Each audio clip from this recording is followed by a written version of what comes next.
Hello everyone. Today I'm going to show you how to paint the tree covered by snow, spruce tree covered by snow. And I will be using today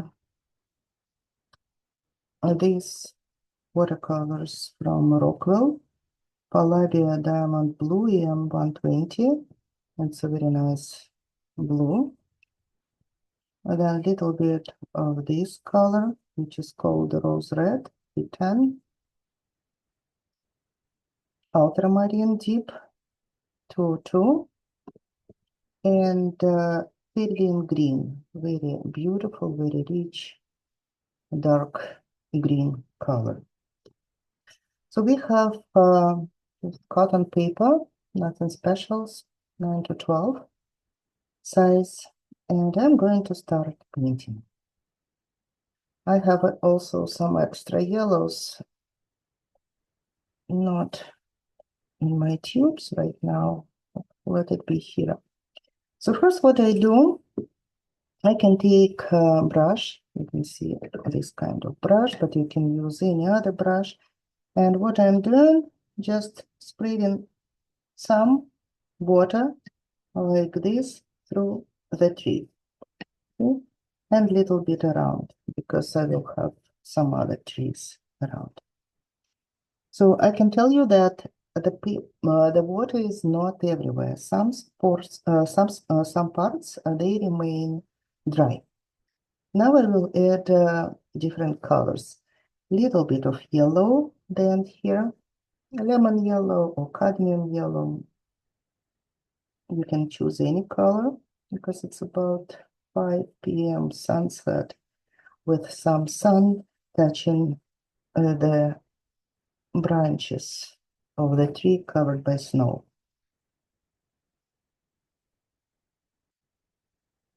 Well, this is our focal point, the main tree. And then I can take a little bit of pink and also drop it slightly, very light amount of paint I put on the tree. Okay, and a little bit here. Then I can play, I can turn my paper in different ways and see how the paint is moving. Okay.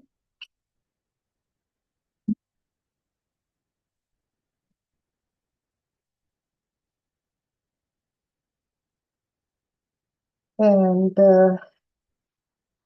last, what I can add a little bit of blue, this Palladia blue. Also, it will be just some touches then here. So we have very nice multi-colorful, I would say rainbow color tree. And some here. Okay. Right now I just keep the paper to dry. And then I can work, for example, on this part, or vice versa, I can start doing the sky. But I want to wait a little bit for the sky. Sky can wait.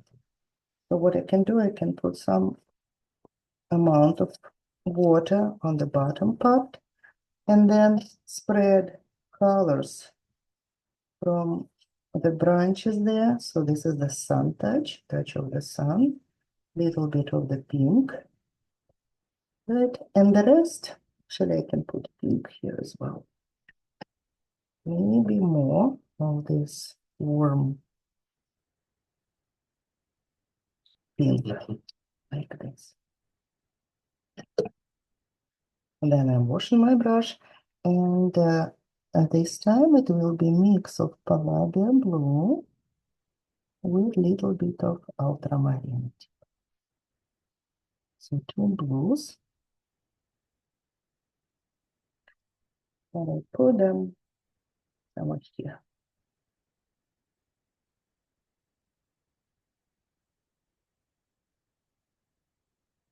So this area to stay dry for a while. Actually, you know what? I picked up some burnt sienna just to drop here to make the bottom different, more brownish. And same here. I let my paper to dry for about 5 minutes or so, unless you want to use a hair dryer.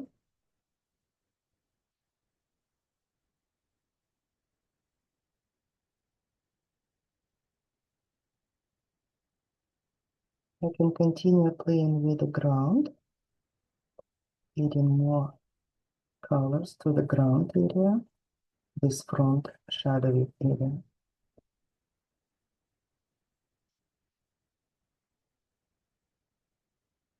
Because we didn't pre-wet the paper from the back side, we didn't soak the paper as I usually do, we just keep it as is.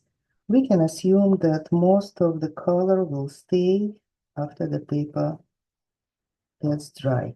So we are not going to lose huge amount of color. All right, some water for the texture. So after 2 minutes, I can say that I can continue painting. The question is if we go around the tree or we work inside of the tree. So here I would like to tell you about the focal point. So this tree will be our focal point, meaning that it should be the most beautiful, the most colorful, and I also want it to be the most sharp in the details, all right, in the lines. And therefore, I will go to the sky, giving this tree a little bit more time to dry. So for the sky, it's gonna be sunset sky. So I'm trying to add some water around the tree branches, and I want to leave some space completely dry. See how I put the brush.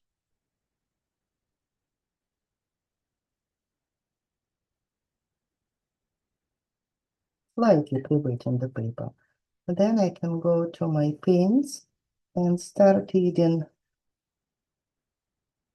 different colors which were reflected in the snow before. So it can be a little bit of yellow pink, so warm pink color. And then it will be blue.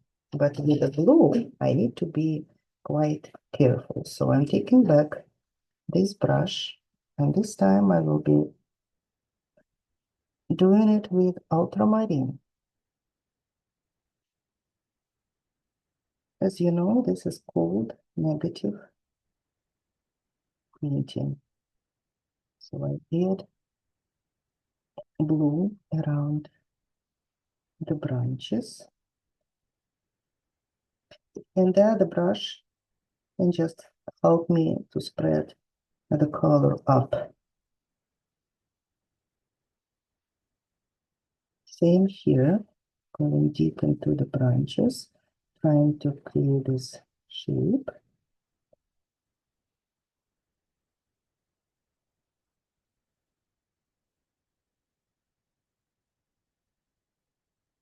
Because we put some water on the sky area, it's not going to be dry here. See, so it's easier to spread the paint evenly all over the sky.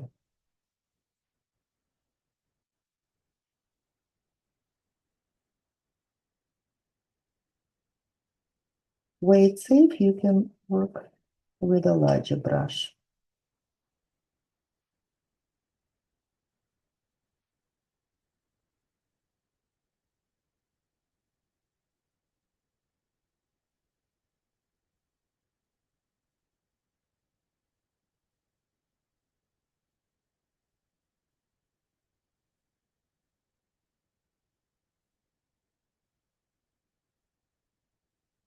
Now I will take paper towel because I know that some branches were covered by blue. So I'm picking up that blue paint from the branches. And it's okay, some blue paint is already on the branches, so we don't need all white to be sparkling white, right?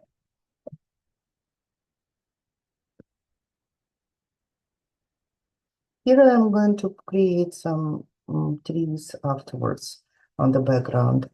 So also you can play with the sky, you can create some parts darker if you want.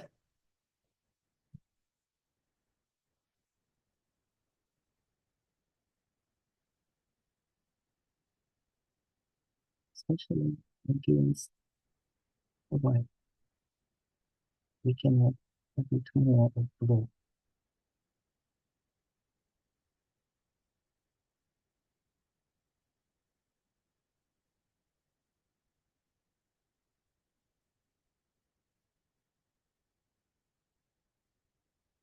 And connecting it with the sky.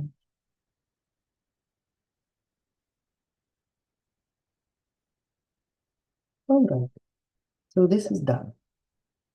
Now I will start using finally Pyridine green.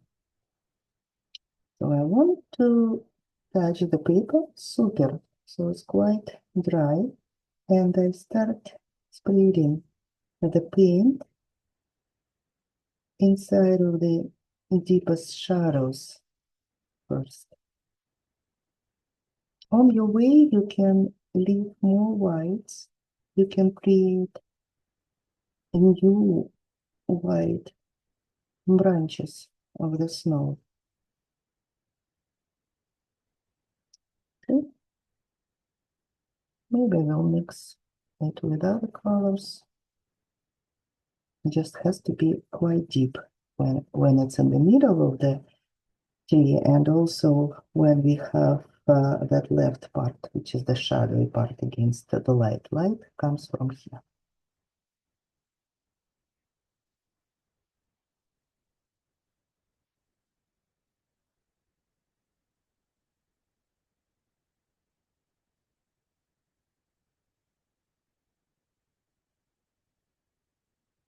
Very good that some paint goes blending to the sky area. This is normal.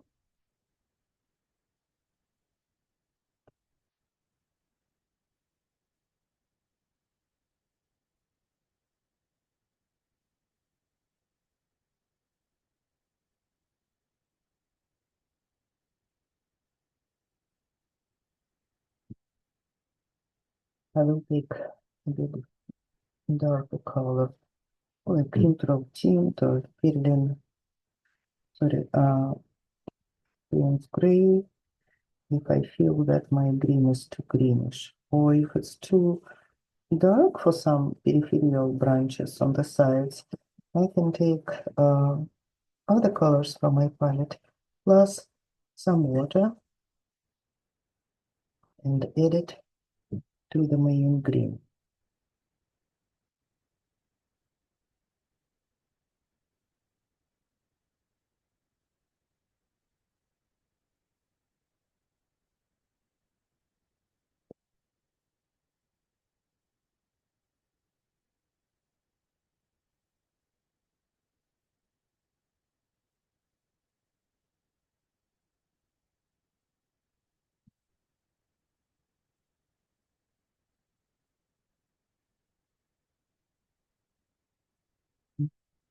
See some red color in the needles, right? Needles are glossy, so they reflect color as well as the snow.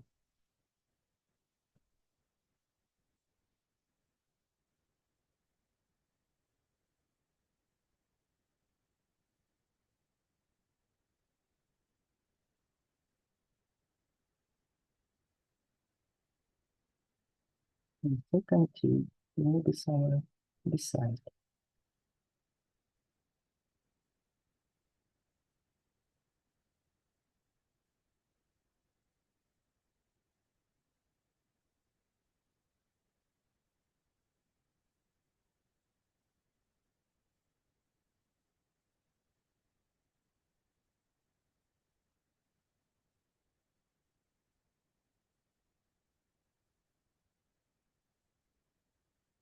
You can choose any colors. You can take some sienna or yellow or pink.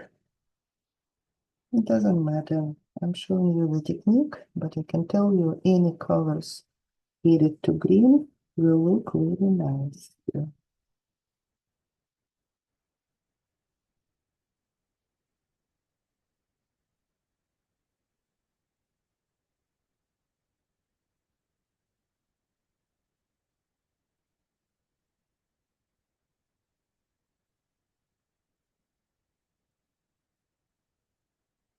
So this is the area with the different trees which are not part of my focal point. Now, what can I do?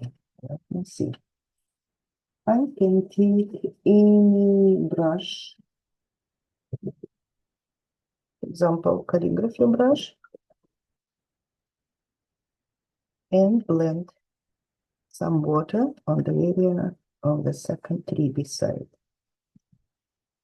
Then I will take green and spray some green droplets. This is actually something what you can use for any tree when you start creating. See, that's what I have. And then you switch to the normal painting, normal brush strokes. And with the edge of your brush, you can turn some of those dots into the solid parts, to the lines, for example. I actually take smaller brush now.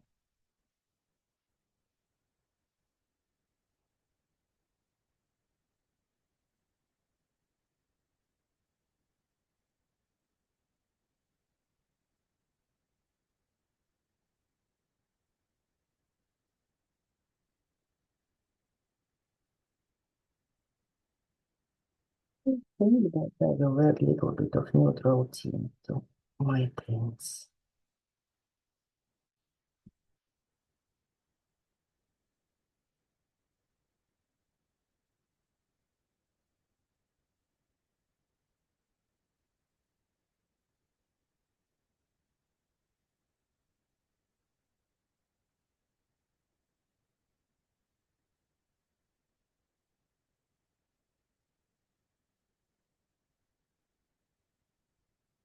Bunch of color here.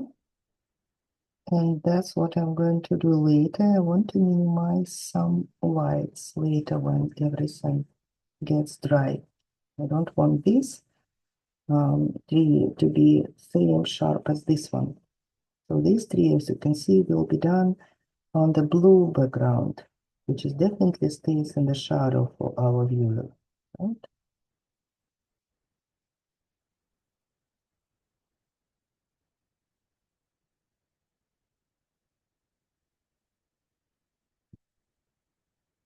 And some this there if you want.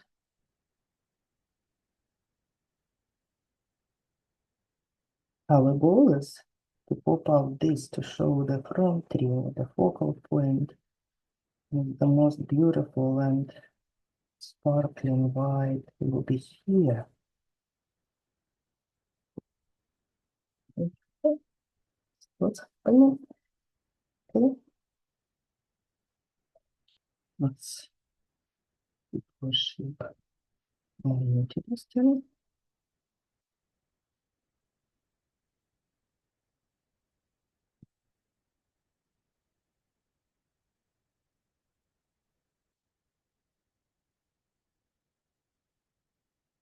Touch of clean water.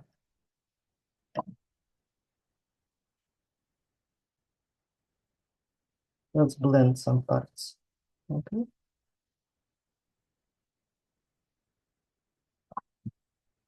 And then you can pick up some color from your palette and add more shadows on the very white snow on your Christmas tree. It depends how much white you left here. Right?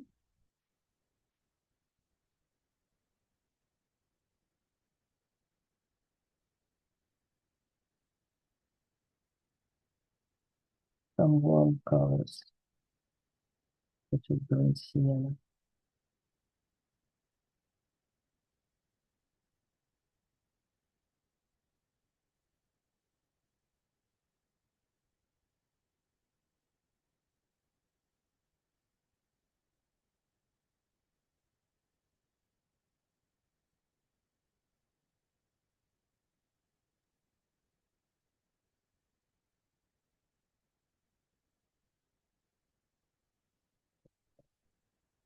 of branches more to show some needles. Oh, not the needles, but smaller branches.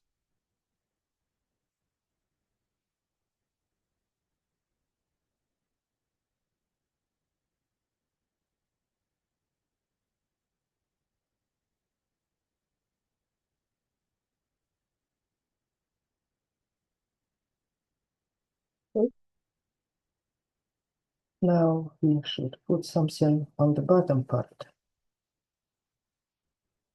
No, that's what we can pick up here.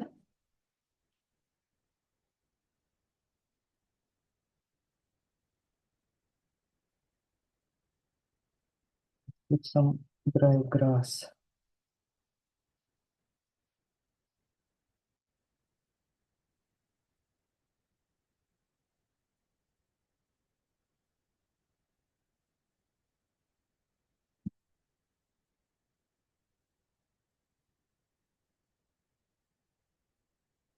And then retrieve from with the background.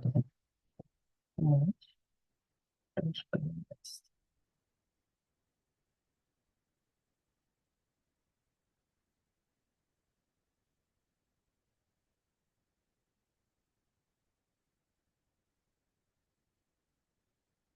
So this is basically it. If you want to create something else, you can continue. But my point was to show you a very simple way of painting the spruce tree covered by the snow.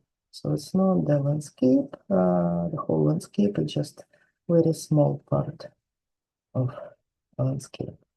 Okay, thank you so much. So I advise you to try Rockwell paints. That's it. And the final result, it will be drying, but it will still remain very bright. Thank you. Have a great day.